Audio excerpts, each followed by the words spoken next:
Hello, hello, hello. Good morning, good afternoon, good evening, depending on where you're listening to this or watching the replay, or if you're just here joining us today live. Welcome, welcome, welcome. I am your hostess with the mostest for today, Dr. Lene Javette. This is Fly Nubian Money. Today, we're going to be talking about what's our political strategy for the 2024 election. With the upcoming election between Trump, who is facing criminal charges, and Biden, whose actions are often unclear, it's crucial to discuss our political strategy as Black people. I'm joined by a powerful panel of queens who will share their insights on navigating the political climate to advocate for their community's needs. Today on our panel, we have Dr. Alicia, who is a social work professor and therapist. We have Athena Gardner, CPA and women's wealth coach. We have Linda Husser, a bodacious lifestyle coach for Black women over 50. We have Laura Lala Key, international real estate agent, and your girl, Dr. Lene Pet. So before we get into this, in the comments, tell me what your strategy is going to be for the 2024 elections. Give me some of your thoughts and insights about this election. You don't have to tell us who you're voting for or what or why, but just give us some of your comments with regards to what you think is going to happen, what you think is happening in the world, what the climate is relative to you around this year's election. Before we got on today, we were having a little bit of background conversation, and Athena actually was talking about the value of the Black vote and kind of where are we? What does she think it is? Are we valuable? And so I'm going to actually start with you relative to the Black vote. Tell me where do you think our value? First, how do you think we are valued as Black people in voting? Thank you for that, Jeanette. So I feel like while we are valuable, I don't think we are perceived as valuable. I think that we are an afterthought as a group. I think a lot of that has to do with, first of all, historical reasons, right? But also money. When it comes to politics, politics is usually a game of money, a game of influence, a game of power. And we are a group that has been historically suppressed and oppressed and have issues around galvanizing our resources to make certain political plays. Also, as a group, according to Pew Research Center, 92% of us voted Democratic in the 2020 election. So I also feel like the Democratic Party feels like they don't have to deliver or stand on things to our base because they kind of have a guarantee of our votes. And my opinion is that, and my strategy for this upcoming election is that my vote is for sale. And whoever is promising to deliver on the issues that matter to me is who is going to get my vote. Ooh. So my next question is, can we trust that? But before I get to that, I want to see if anybody else wants, this is going to, because it's such an eclectic panel, I want to see, does anybody else want to weigh in on the value of the Black vote before I change the topic? Anybody? Yes, I think we underestimate our own votes. We are quick to say, well, it doesn't matter to me or my community. It doesn't matter if somebody's making the decision anyway, but you not voting is also sending a very clear message. And it's not just the major votes every 4 years.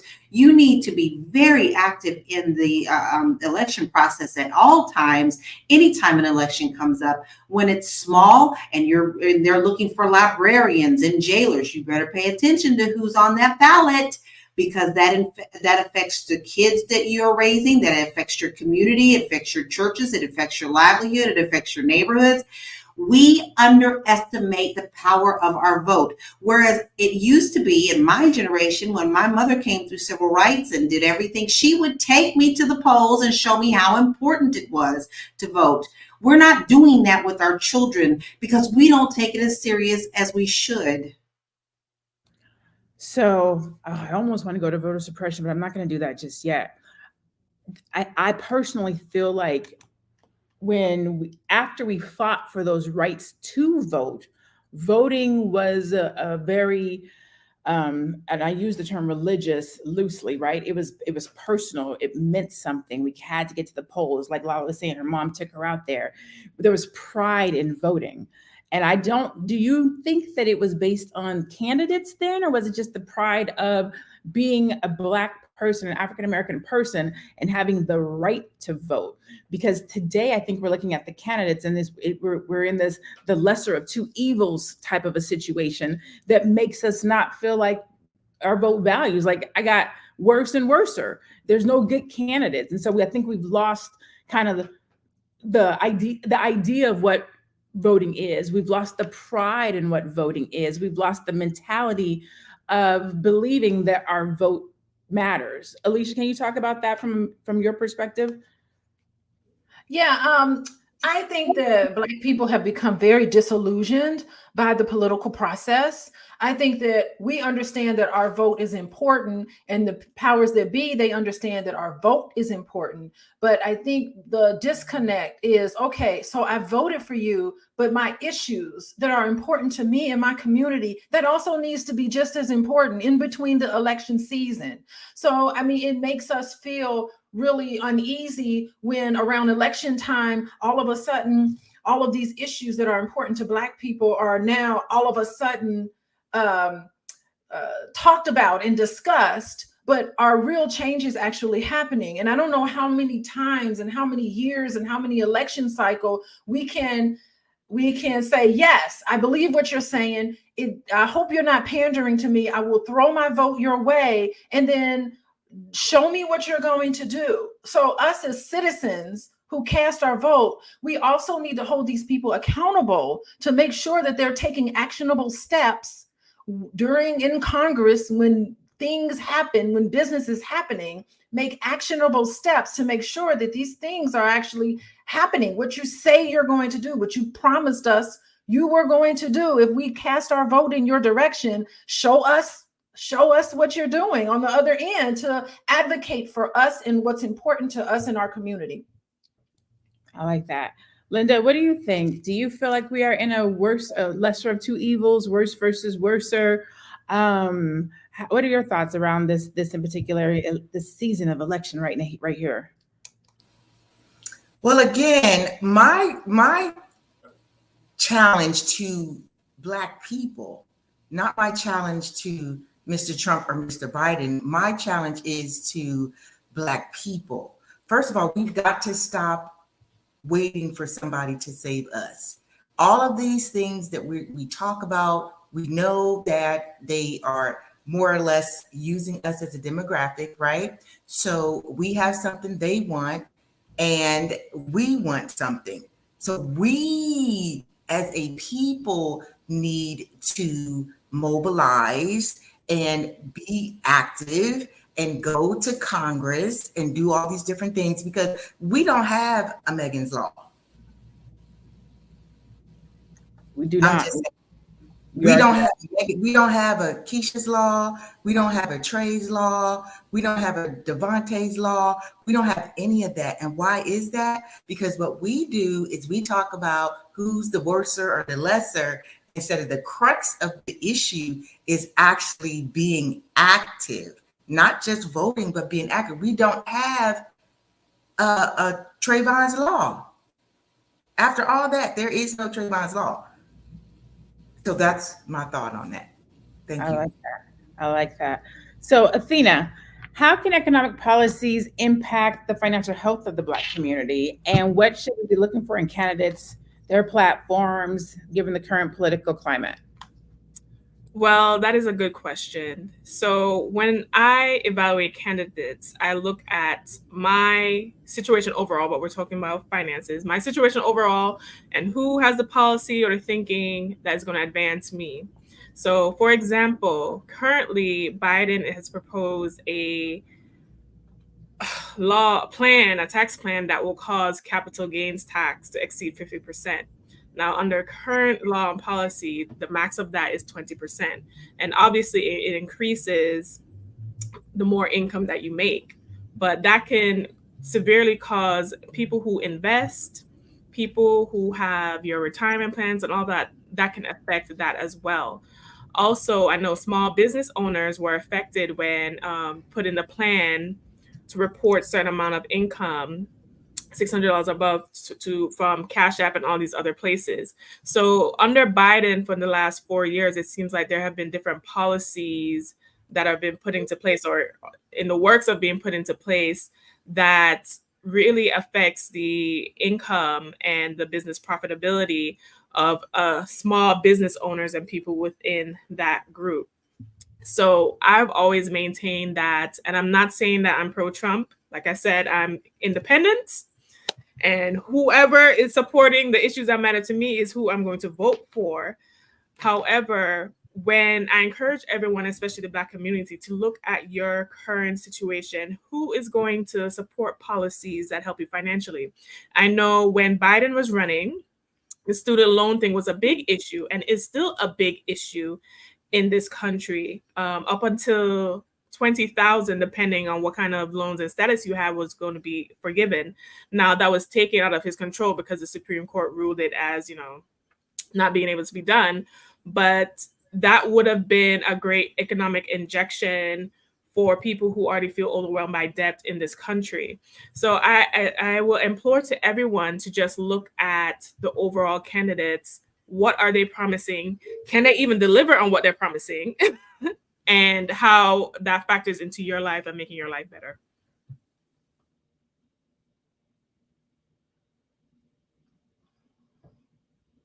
Sorry about that. I moved on too quickly from we were talking about the vote, and I wanted to look at some of those voter suppression slides that our team so beautifully did.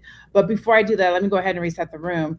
Good afternoon, good morning, good evening. We are talking about what should our political strategy for 2024 election look like or be. In the chat, if you already know what your strategy is for this election, put it in the chat. If you're not sure, put it in the chat. Tell us what you're thinking about this election in the chat. This is Fly Nubian Money. And if you are tuning in today and would like to tune in every Monday through Friday at 1:00 p.m. Eastern, you can text the word Queens, QUEENS, to 87948 to get notified when the Queens are live. Again, that's Monday through Friday. We are also now, I don't know if you guys knew this, I just found out today, on Spotify. So don't forget, Fly Nubian Queens is now on Spotify. Again, you can tune in Monday through Friday at 1 p.m. by searching Fly Nubian Money on Spotify to catch all of our empowering conversations. So kudos to the Queens for being on Spotify now. All right, so I'm gonna back up just a little bit. Can we get the voter suppression slides on the slide? On the screen.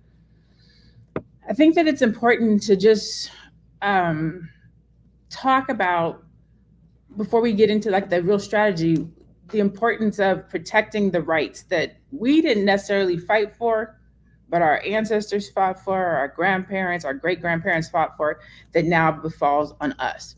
So Black voter suppression. So voter ID laws, ID requirements can disproportionately impact Black voters who may face barriers to obtain a proper identification. Polling place closures and reductions, closing or consolidating polling locations, often in predominantly Black neighborhoods, can make voting more difficult and time consuming. So make sure you guys are getting out to those polls early. Reduced early voting periods. Shortening early voting windows can disadvantage working families and those with limited transportation. Misinformation, disinformation campaigns. Educate listeners on how to identify and avoid false narratives aimed at discouraging Black voter participation. So these are ways that they, we know who they are, try to keep us from voting, which plays into kind of some of that value we were talking about earlier.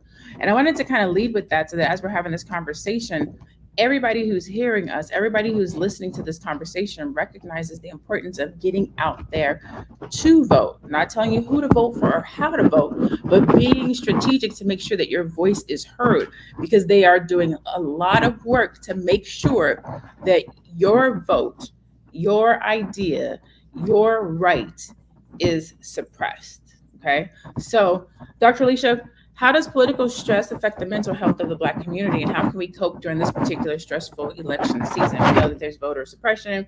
We know that certain cities and towns and counties are trying to steal the vote, like all these different things. How do we deal with that mentally, getting out to vote?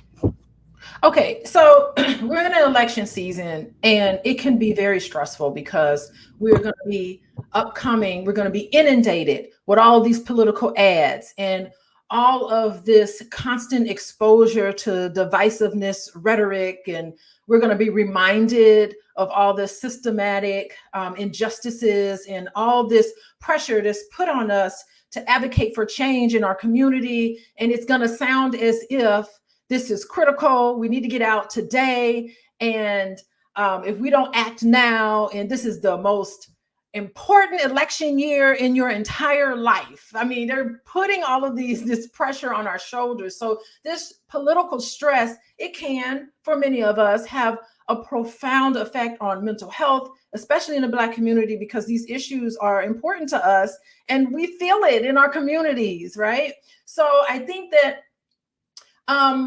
we can get burned out with all of this, right? You know, the election season cycle starts earlier and earlier. So I think we need to really lean on our coping mechanisms during these times. It is very important that we establish boundaries with the news consumption, you know, and engage ourselves in self-care practices. I know for myself, when election day comes, I will cast my vote. I will go home, I will eat dinner with my family, and I will sit and look at Netflix, right? I've done all that I can do. Just tuning into the news all day long is going to be everything that you're going to witness on that day. So I also think it's important just to kind of like, you know, back away a little bit and engage in activities that bring joy and relaxation, hobbies, exercise. All of these things can mitigate the impact of political stress. You know what? You talked about the news, and that's a big one. Mary Joseph, for the past 15 years, I do not listen to the mainstream news. The news, people are looking to the news, so especially people who are not, let's say, politically savvy. So they're turning on the television, they're looking to the news, they're looking at the stats, they're looking at all the things that are happening. They're trying to figure out who should they vote for, who's right, who's wrong, who's going to do what they say they're going to do. Excuse me. Lala, what news are you using and or watching to help you make choices and decisions around the candidate, and or are you looking to the news? First of all, I don't look to any American news to give us anything that is appropriate for us to even see. They feed us what they want us to see. These polls are just that, polls. Who are they polling? Are they polling the right people? Do they represent what you believe in? You never know where these polls are. They just throw them up on the screen and say, polls, is this what they say? And then people take them for what they see them for. I actually go to news online, and I most of the time watch overseas news. If you want to know what the real news is, check out BBC, check out other countries, check out what's going on, because they're not biased like America is biased in the news. And you will learn so much more when you go to those outside networks. But again, you must take responsibility for yourself. There is all sorts of platforms that you can go to on these candidates' websites. A lot of times they'll send out a pre-booklet in each state telling you about the candidate, what they stand for, who do they represent, Democrat, a Republican, Independent, Green Party, Tea Party. We got way more parties than the two they keep talking about. And you can actually see what they're standing for, what platform they're running from. Don't trust ads. Don't trust phone calls, because AI has already gotten involved in that. You must do your own research to make sure that you are voting for the person that you feel is best for you and your family. Linda, I saw you nodding your head and smiling. Did you want to add something to that?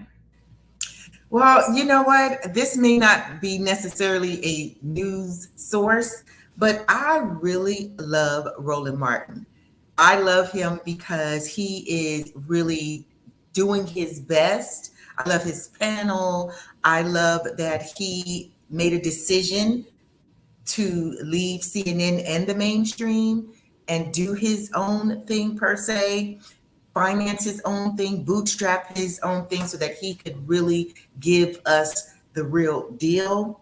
Again, I don't know him personally, but what I do love about what he says is that it's not just him. He has a very educated panel that rotates, and they bring their perspective as well. again, I have to keep coming back to, I'm not looking to anyone to save me. While I can appreciate Athena's thought process in regards to it's all about the Benjamins for her, for a lot of people, they don't really have that many Benjamins. So should the Benjamins run the world, or should we help other people as well tap into how they can also be a part of the Benjamin Brigade? Thank you. Very well. Athena, so now we got to come over to you, Athena. Listen, it's not just all about the Benjamins, it's all about the love too. It's all about the love too. No, I'm not calling anybody out. I'm not saying that's right or wrong. Yeah. But we got 99 other folks out here, 99%. And so for some, it will be about the capital gains and things of that nature. But for most, it will not be that. Mm-hmm. That is so interesting. I'm gonna jump in just for a second, because I think so much of our vote is based on emotions and how we feel, more so than the actual nit and gritty nuts and bolts of things. I'll give you an example. When Donald Trump won the first election, my son was in the 8th grade, and his history teacher asked everybody in the class to fill out a survey based on your values, your beliefs, and your personal understanding about how the world should work. And based on how you answered that question, they gave all the students in the class a piece of paper that coincided with the political person who was running. Okay, so based on your beliefs and your values, here's the candidate that has campaigned on this platform that closely adheres to what you think is important of how this world should operate. And it was interesting because, my son got Dianne Stein, who's the Green Party candidate at the time, and he got that. And the whole class was like, I don't care, I'm voting for Donald Trump. He didn't care. They were going on who felt at the time was the coolest person, who they were voting based on emotion, up above and beyond their own political interest. So in a sense, they were voting against themselves because they were just looking at, who do I like? Who's more interesting? Who do I want to see for the next 4 years, above and beyond their own political interests? So people vote against their political interests because they focused on, okay, this man looks senile, or this man ain't right. Look at the nit and gritty of the politics, okay, of what they're doing while they've been in office, and, vote on that. But so many of us don't do that. We vote on who we like. Who we like. That's our problem. Like the candidates. We're going to get back to that. Let's reset the room. This is Fly Nubian Money, okay? Today, we are talking about what our political strategy for the 2024 election could be and or should be. I have 5 wonderful queens with us today, Dr. Alicia, Lala, Linda, and Athena. We are now on Spotify. You can catch the Fly Nubian Money on Spotify Monday through Friday at 1:00 p.m. If you want to get notified when we are live, you can text the word Queens to 87948. Again, that's 87948. It's down there on the screen. Lastly, make sure you go and check out flynubianmoney.com. There are courses and classes. You can get over there. You can learn about money, learn about business. I believe you might even get a discount or two. So go over there and check that out. Okay. So let's jump back into our conversation. We're talking about political interests, personal interests. We're talking about the different parties, and we're talking about voting relative to our emotions, right? So we have the Democrats, we have the Republicans, and we do have all of these various parties that are showing up now. Does that hurt the overall voting process? Because you have votes that are going off into these different independent candidates that pull from, let's say, the major candidates, because these are really, the truth is, these are the 2 major political parties. So does having these other independent candidates that people vote for actually hurt the actual process of voting? I'm gonna throw that to you, Lala, but I will take this around the room for anybody else who wants to answer. I feel it can in certain cases. However, historically, it's been known that if you are registered as an independent and you have to choose between the two major parties, they typically vote on the Democratic side, more so the Republicans. So those typically roll over. Look at Bernie Sanders. A lot of the times people, when he was on the panel to run and then he got taken off, Bernie had a lot of power, but most of those votes ended up going to the Democratic Party. So when you get the Green Party and the Tea Party and all those things, I do believe that it is very divisive. It kind of sends a message that we don't exactly know what we want. However, we do know what we want because they all have different things. And it definitely comes down to the two-party system. You either or not. And it used to be that a long time ago, I could say, you know, I can understand some of the Republicans' points and I can understand some of the Democrats' points. At this point in my career, and my political life, I don't understand the Republicans at all. So therefore, as an independent, and I don't mind saying that here, my vote will go toward the Democratic Party. I love it. So if you guys are just joining us, we did ask earlier, what is your strategy for this 2024 election? Feel free to chime in the chat. Let us know what you're thinking about. Let us know what you're thinking about for this political election that's coming up. It can be, again, you don't have to tell us who you're voting for, but you can tell us what's important to you. You can tell us what you're looking at. You can tell us who you're turning to and what news sources that you're looking for to get your news from. You could tell us the things that are important to you. We want to hear from you. So let us know that over in the chat. Anybody else want to weigh in on the Democratic parties and the various parties and whether or not that affects our true democratic process between Republicans and Democrats? I think so. I would say because no matter what happens, that if you are independent and you're voting, that group is so small that it's going to be inconsequential when it comes to primaries, when it comes to actual who are the last two standing, and then when it comes to the voting process, because as you know, it's not a majority vote rule when it comes to U.S. presidential election. It is coming to who wins by state, and that state casts votes for the electoral college process.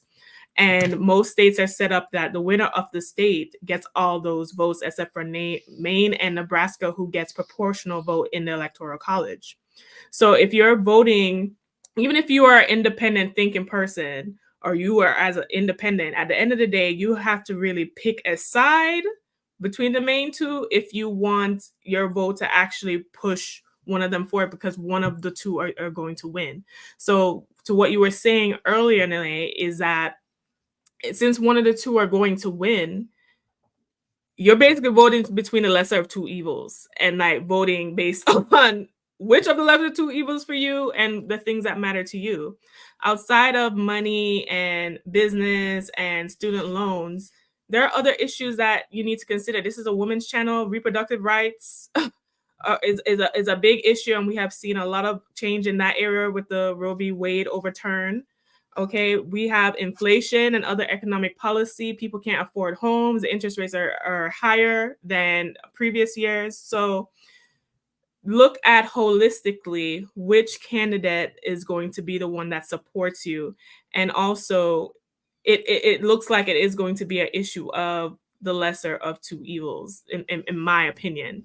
However, I've maintained a level of neutrality because I understand at the end of the day, like Linda said, whoever sits in that seat, you still have your life to trudge on and move forward. And most political presidents and campaigns, to me, rarely make decisions that advance my life forward or that I can benefit off personally. And the way the system is set up anyway, between these super PAC donations, lobbyists, all of that, unfortunately, the president of the United States is more so a figurehead and a titular role than the only person that makes big decisions. I mean, we do have Congress and the House of Representatives, but a lot of influence is coming from corporations, rich people, the people who have money, the people who can cut the check to push forward their agenda. And unfortunately, that is not us. So to that point, if we're just moving away in, go ahead. Oh no, I was just gonna say, I think we're long overdue for a third party.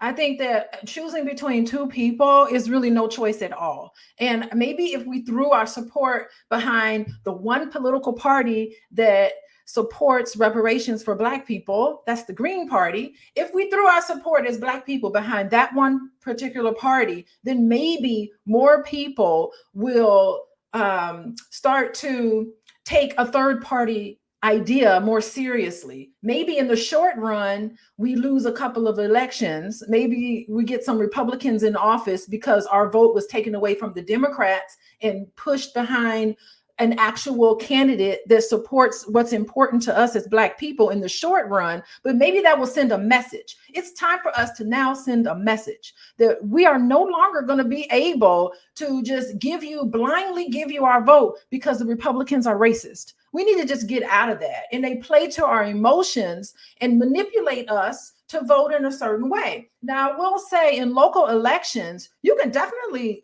put your weight behind a third party, because local elections, you can have way more effect on your day-to-day life in voting for a third party for local elections. And I'm real happy to see a growing need and a growing visibility of third party candidates winning elections on the local level. I think we should really consider, as Black people, that's my suggestion, maybe consider putting our vote behind the candidate that actually adheres to our needs, and not think strategically, let's just vote Democrat no matter what, because we're scared of this scary Republican becoming president. So I gotta do something real quick. Go ahead. Okay, I hear what you're saying in theory, but here's the real deal. People gonna be people. We can have 10 political parties. People are gonna be people, and what we have to be aware of is, while you say, hey, we're gonna lose some stuff, we've already lost reproductive rights. We've lost the Supreme Court. It is a cost to doing that. And the question becomes, what are we willing to lose while we're waiting for this third party to develop? Thank you. Oof. I gotta weigh in on that one. Go ahead. I agree to a point with you, Dr. Alicia. However, I do not agree to the point where if we lose certain amount of things, we can, we're still sending a message. The message is we lost, and it could take 100 years before we get those rights back that we have lost in that fight. And unfortunately, this is how politics works, and it's become nastier and nastier every 4 cycles, every 2 cycles.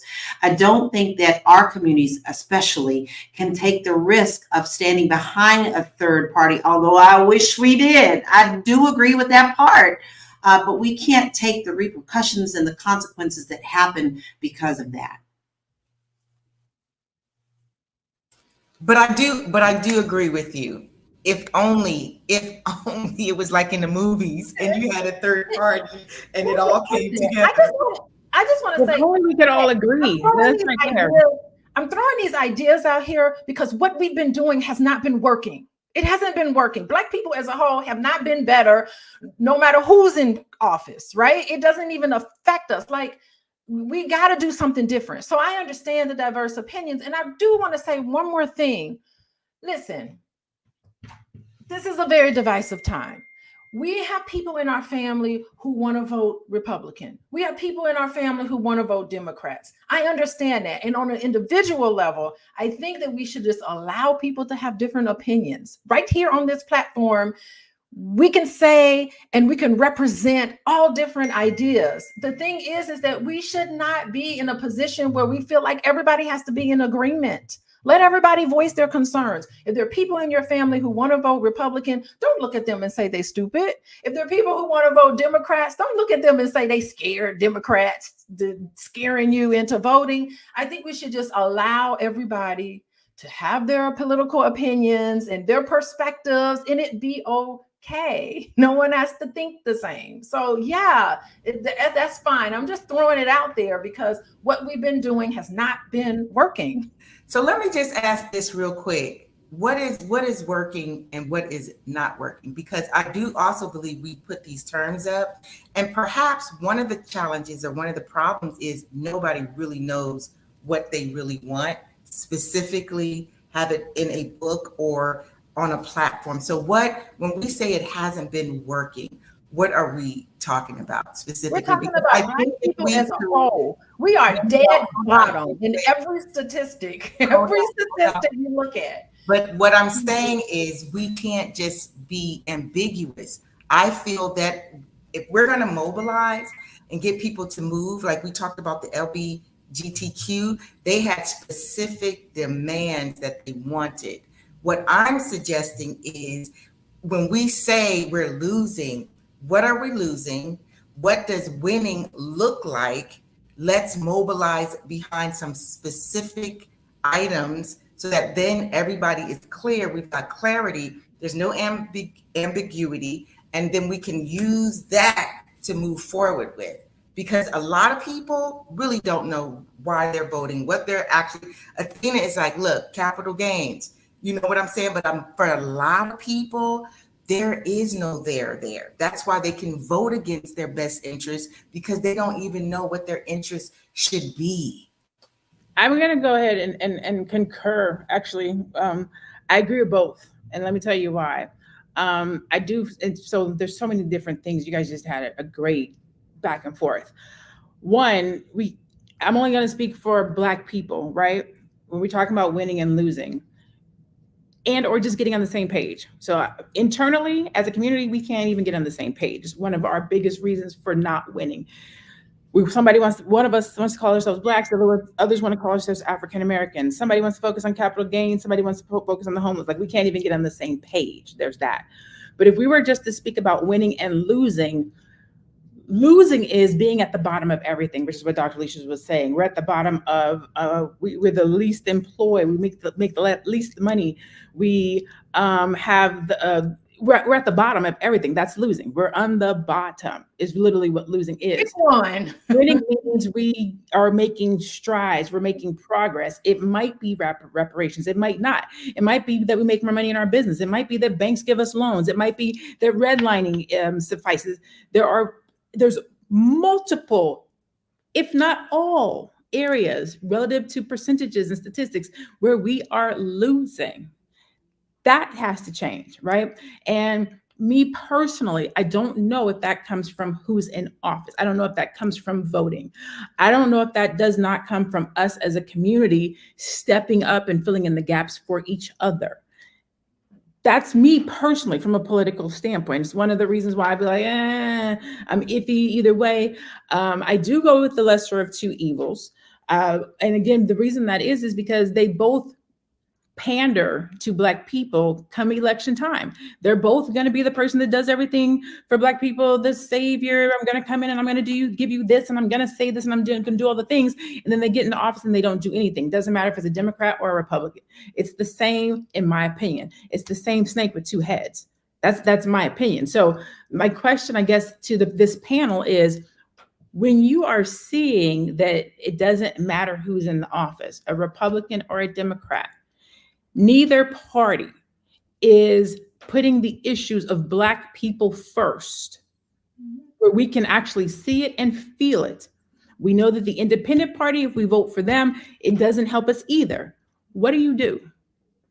We had a Black president. Alicia, I'm giving this one to Lala. Oh, okay. All right. What do? I get very involved in my community. We tend to go to the polls, we make our vote, and then we sit back and complain. If you don't like what's happening in your schools, go to the schools and get involved. If you don't like what's happening in your neighborhood, go to the neighborhood association meetings and get involved. The problem that we have right now is simply basic. We don't take the time to be active in our communities. Now, some of us do, a lot of us don't. But if you don't know what's going on around you, if you don't know that Aunt May across the street is starving because you're in your house all day long, then that's your problem as well, because that should be your responsibility as well. Humanity as well as your home, your neighbors, your school kids, you may not have kids, but you better know who's on that school board, because that's how people get in. The Moms for Liberty get in on these small little platforms like Librarian. Woo! And then next thing you know, they done banned all the books. So you have to get active in your community. We could talk to a blue in the face, but until you actually want to get out there and make the change, nothing is going to change. I am vowing to make the change. As soon as I was 18, I started voting. Long before that, I went with my mother. But as I've gotten older and served on the caucuses and things of that nature, yes, you have to get involved. Whether you feel like that person is going to represent everything about you, no. But if we sit back and we are idle and we're quiet, nothing is going to change. I like that. Go ahead, Dr. Alicia. Oh, no, I was just going to say we had a Black president. And I mean, if you look at a lot of his policy, it was great that he was there, and that, the image of this Black family in the White House, that was beautiful. It's a wonderful representation and symbolism in terms of showing Black people in a positive light. However, in terms of policies, it's a little iffy there.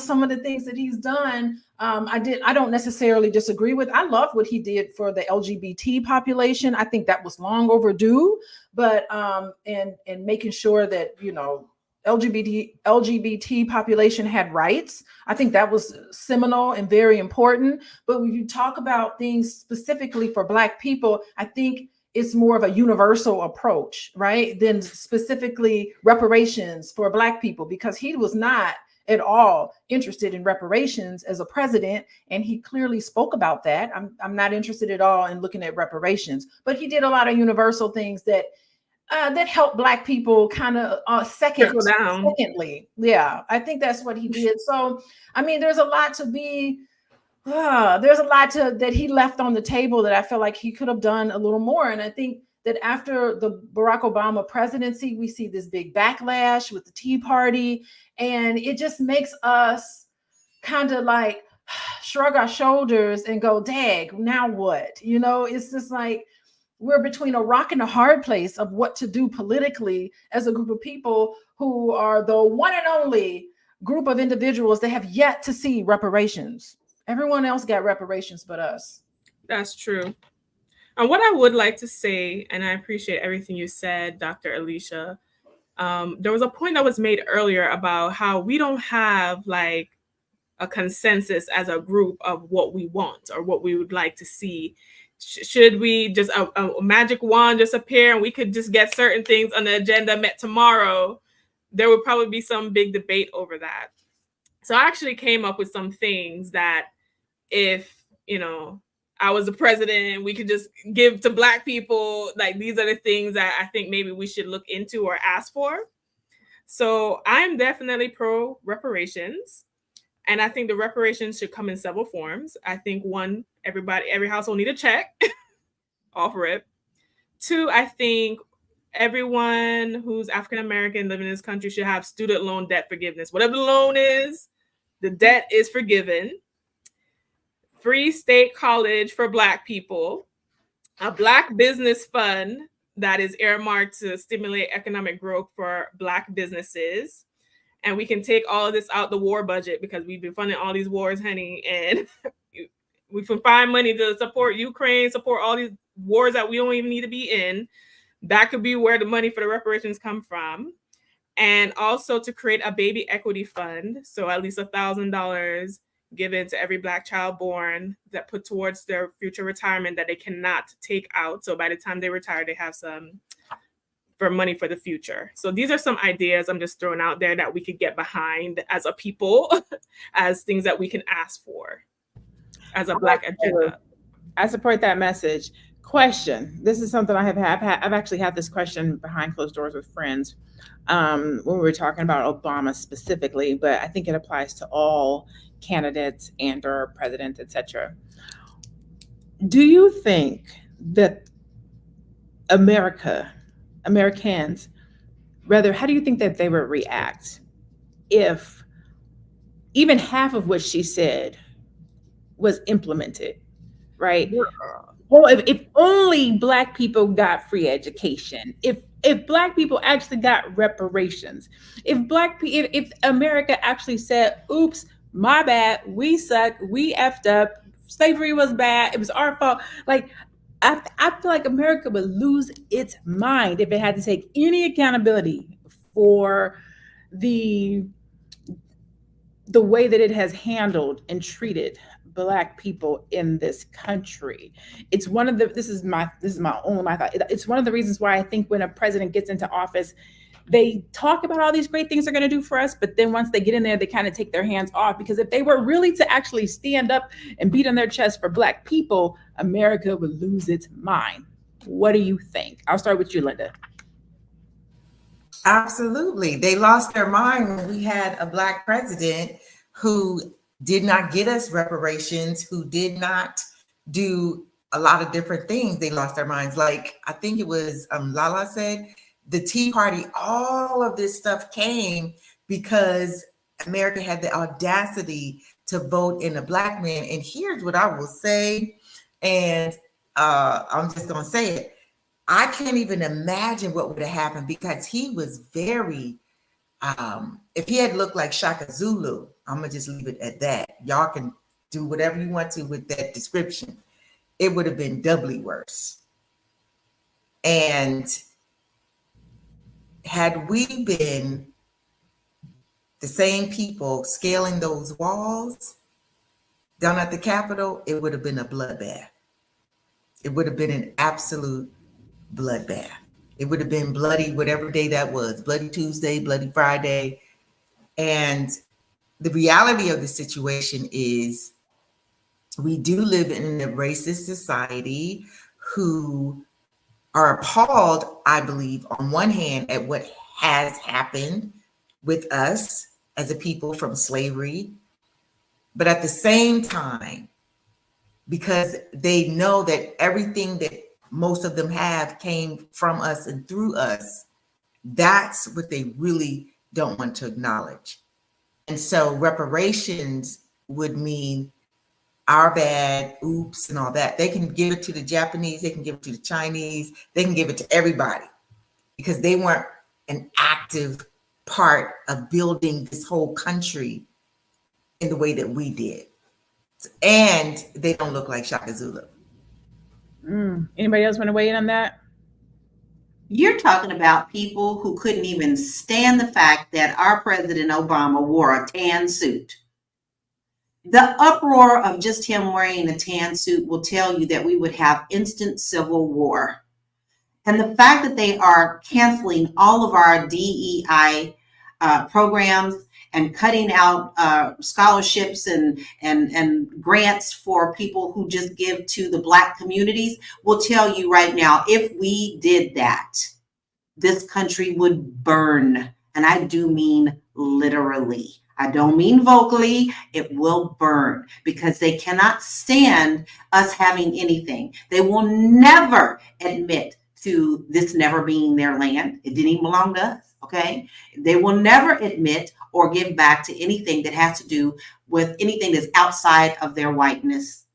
If we threaten that white privilege, they're going to come down even harder. And the fact is, we actually have more power. But what are we going to do about it? So that leads me to this question. If we know that any action towards true progress, help, reparation, assistance, next level, whatever you want to call it, for Black people will lead to civil unrest, what do either we do or the political parties or candidates that are in office that are supposed to represent us? I'll start with you, Athena. So I just want to clarify, we're discussing what should we do regardless of whoever is sitting on the seat, correct? Yes, because we know what we want relative to reparations and these different things. But if the things that we want, we say we need, we're strategic about, if they were to actually provide them to us, give them to us, if it would lead to these things, then what happens? What do we do? How do we show up? How do we solve that? Well, I think, first of all, regardless of whoever is on this seat or sitting as a president, you need to become your own savior. You need to create your own reparations. You need to inform yourself on what you would do to advance yourself as a people. And that's what we need to do as a people. And the best way, I think, and what we really need to do, we cannot avoid having a financial strategy together and to take care of ourselves economically and financially. That is the area where we least thrive in as a group. Now, there may be individuals within the group that are doing okay, but collectively, we are losing. And what we need to do, if we were even granted reparations tomorrow, there's this joke, I forgot who did this skit, but then they were like, oh, it was going to blow all the money at the liquor store and buying chicken and all kind of things. And then the money would just be ejected right back into the economy, into the hands of like the business owners or the people who we just got the money from. So I think that we need to not only inform ourselves get informed around financial and wealth literacy and dive into those areas. We need to implement those things, because even as a women's wealth coach, I see this with people and clients is that, okay, they sign up for the courses or they sign up for the coaching and they get all the information and they do nothing.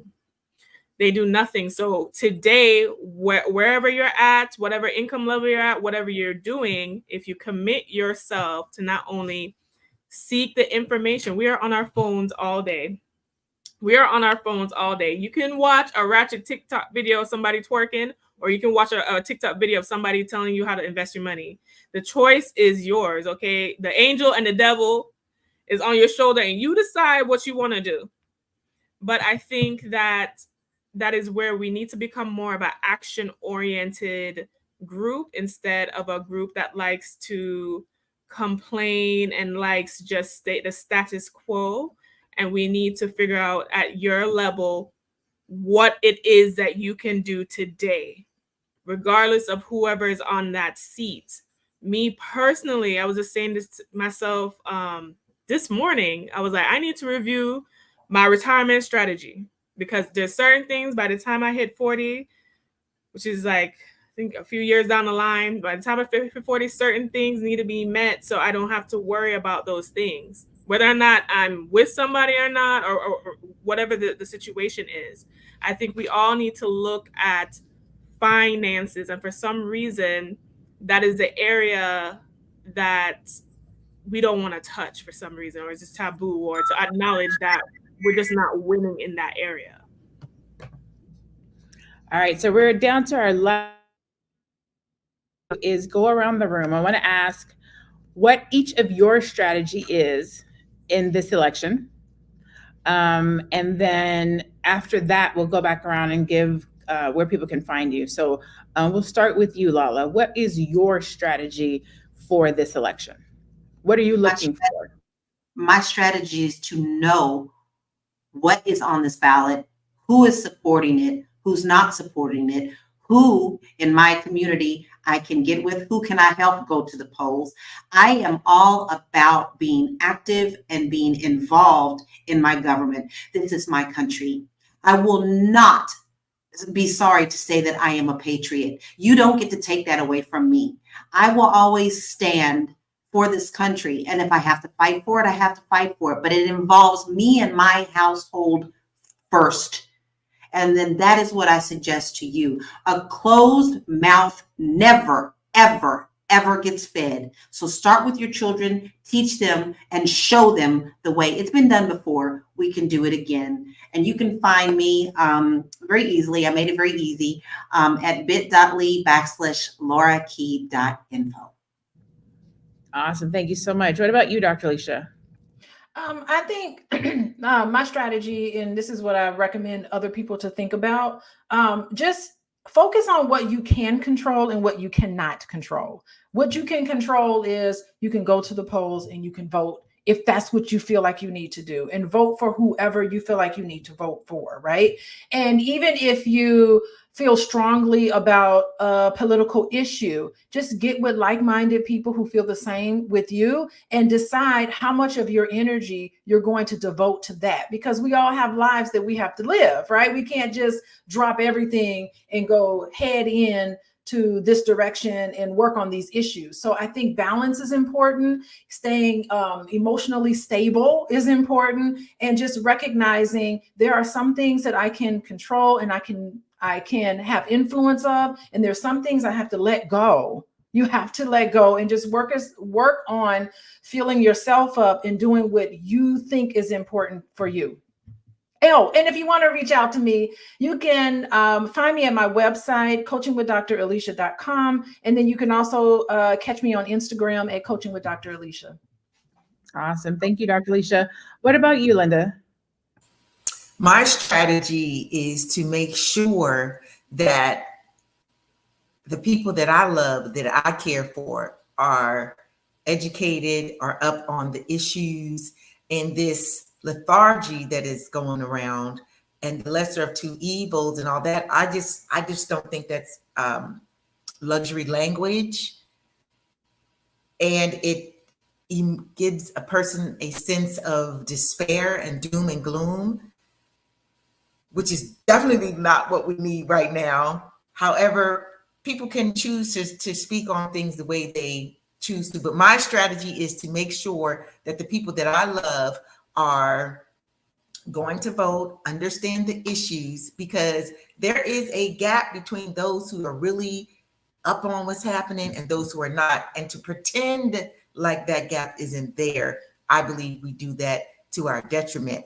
I can be reached at speaklinda.com, Linda S. Husser on all social media platforms. Thank you, Linda. Last but not least, Miss Athena. Okay, so my strategy is to basically look at the issues that matter to me, pertain to my life, my situation. A lot of millennials are frustrated around a lot of policy and things going on in this country. I fall into that group. So I will be picking the candidate that best supports the issues that pertain to me.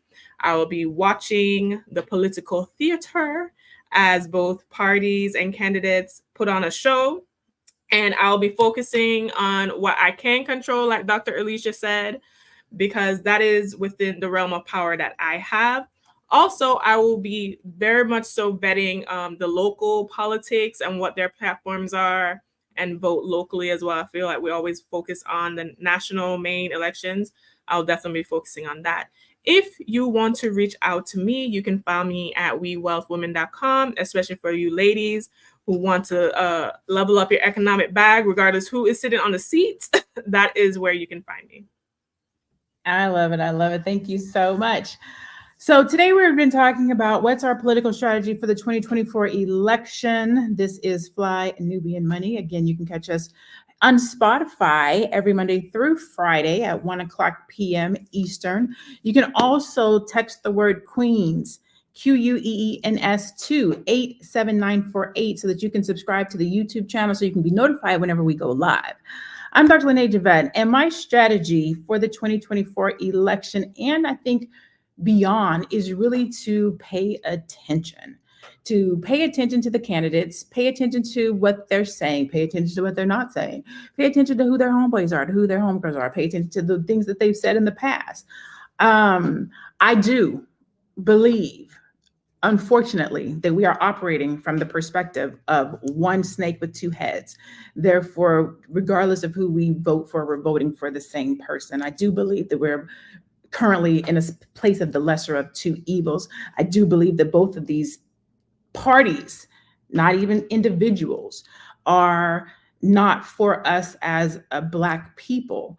But I do also believe that we have to show up. We have to have our voices be heard. We do have to pick one. And I'm going to go with what Dr. Alicia said with regards to picking the person who most aligns with you, your values, what you believe, etc. Because I understand that some people will go with a Trump, for example, because they like the capital gains, they like what he's doing and how he's moving in that world and the money that they're getting. I know some people who are voting for Trump, and they'll tell me why. I also know some people who are voting for Biden, and they'll talk about why they're voting for Biden, whether that be policies or values, or whether it be just because they don't want Trump in. Each one of us has our own ideas, our perspectives. We're not a monolithic people. So what I would say is, I forget who just said about the angel and the devil, but go with what floats your boat. Just go, just show up. Too many people have fought and lost their lives for us to now sit here and not vote, whether we wholeheartedly agree or like the candidate or not. It's our responsibility. It's our duty to show up so that what our ancestors went through is not in vain. It's our duty to teach it to the next generation, to our children, to take them to the polls. I have a 23-year-old son he does not have any interest in politics at all. This generation doesn't feel like it affects them. They don't think that it has anything to do with them. So what Lala was saying about that education, and make sure that we're transferring that information, that generational knowledge, the sacrifices that were made so that we have the opportunity to vote, is what is important. So create a strategy for yourself and your family. Get out, do vote, have your voice be heard nationally every 4 years, but also in your communities locally when those come and happen as well. So that's our show for today. I hope that we've helped you to think about strategies and to think about the candidates and to think about how you're going to show up this year. Again, our queens today are Dr. Alicia, we have Lala, we have Linda, we have Athena. You see all of their tags. Please go and support the queens when you don't see them on the platform. They have their individual businesses. They have their individual social medias. So you can go and see them at all times, not just here on Fly Nubian Money, Monday through Friday at 1:00 p.m. Eastern, where you can be notified if you text the word Queens, QUEENS, to 87948. And also make sure you go and find us on Spotify, search the word Fly Nubian Money, and you can re-listen to the podcast. Hope you guys have a great rest of your day. Stay Black, stay beautiful, be blessed, and be one. We'll see you guys tomorrow. Bye-bye.